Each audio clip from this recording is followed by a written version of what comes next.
Hi, my name is Ryan McNally and this is my 15th log on the coaching practice module at UCLan.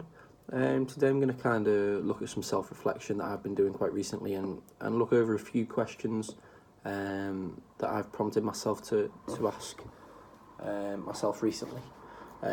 This is due to, obviously I've been working on my questioning, and that was my key phase for the first couple of weeks. Then the second phase I moved on to clear objective setting and clear measures.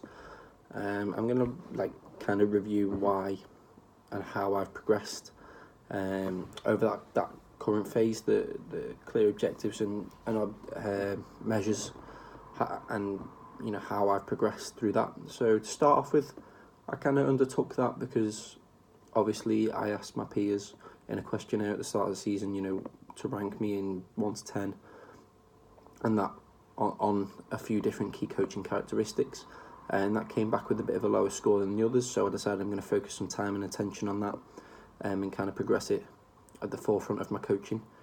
And looking back over the last couple of weeks that I've been practicing it, I feel like I've really improved it. My goals have become quite clear and concise and quite developed as well, in the right manner and the right timing, which I think is really crucial. And I think it's been a real positive journey for me to go on and kind of experience pushing the boundaries of what I can do and what I know I'm capable of doing now compared to what I was capable of doing a couple of weeks ago, which is really positive for me to see, as it's shown improvement for me, which I'm really, really happy about.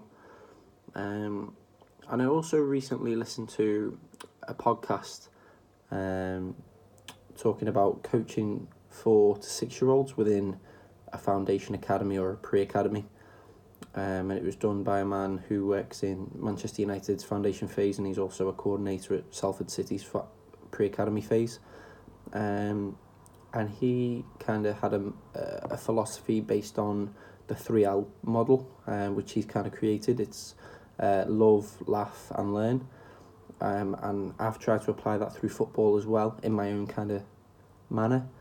The loving, I've been trying to promote just real fun games that they can really get behind and enjoy, and really love the game for what it is, the dribbling, the scoring, the having loads of success. The second one, laugh, we want it to be fun for them, because you want them to keep coming back with a big smile on the face next week, and to continue on this enjoyable journey that they're on, because that's so important for maintaining participation nowadays, that we need to make it fun for them as well. And the other one, to learn, they're starting to enter that key learning phase where they're going to retain so much information. So I think it's crucial that we do get some clearer points across, which have been related back to my goal setting and objective setting phase that I've been doing. I feel like they link quite well, because within setting hidden goals that they're all of a sudden gonna discover one day and be able to produce these skills that they've secretly been learning, very much in the background. And I also came up with a few questions that I've asked myself, and I'm going to kind of try and answer them right now. So does fun take place in my coaching and or philosophy? I'd say yes, but I think it can be implemented even more, because obviously there's a line between fun and then distraction, but I feel like I can push the boundary a bit more towards fun, because obviously we're in a high performance environment, but I've got to remind myself that these are 6 year olds that I'm trying to coach, and I have to relate everything to them, and that things must be fun for them in order for them to achieve success and learn from it. So I do feel like I am, because there are some really clever ideas that I've come up with that are really fun, really engaging for the kids, and there are some that haven't been, and that's where I need to kind of step in and increase it a bit and make it more relatable to them. The next question I've asked myself is, do I balance being a facilitator and my other roles? And I'd say I do this pretty well. At the start of each session, I've tried to challenge myself, just while we're in the changing room, just to go around and ask everyone a couple of questions, just get to know them, get to see how their daily lives are, and if they're okay, if there are any problems, because I trust them a bit more than, and they trust me. I feel like that's really, really crucial. As well as being a facilitator, I need to be someone who can be there for them. As a friend, as a coach, I need to be there to deliver key information and improve them as footballers. And there are many other numerous roles that I've taken up. I've got to obviously develop a rapport with parents, which I feel like I'm doing really well. I sent out a questionnaire for them to fill in with their kids. Some of them have asked me for feedback on how the kids doing and what they can do away from the academy. And all the time I'm just building that positive rapport with them.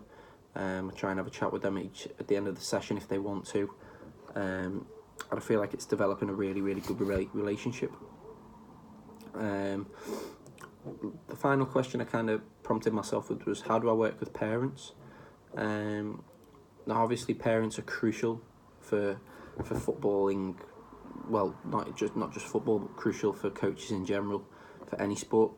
Parents are the people that get the kids to training for you to then deliver a session. They're the ones that are giving up their time and effort to get them to your training session. So you must be able to give a bit back and make sure your session is quality. But also give the time up for them. Obviously, their child causes them sporting stresses. It's proven, and that I think, and that can be shown by Taylor, who said there's 7 core themes of stress. One of them being the high performance academies, within it, the competitive environment.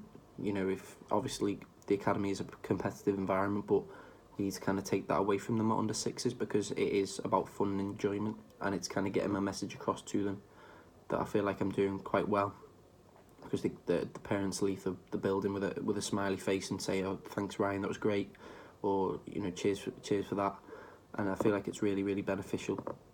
But those 3 questions and kind of reflecting on my last phase have been really positive for me, because I find myself discovering new things that I need to work on, but also things that I've kind of improved on over the last 3 weeks, which is really, really good to see.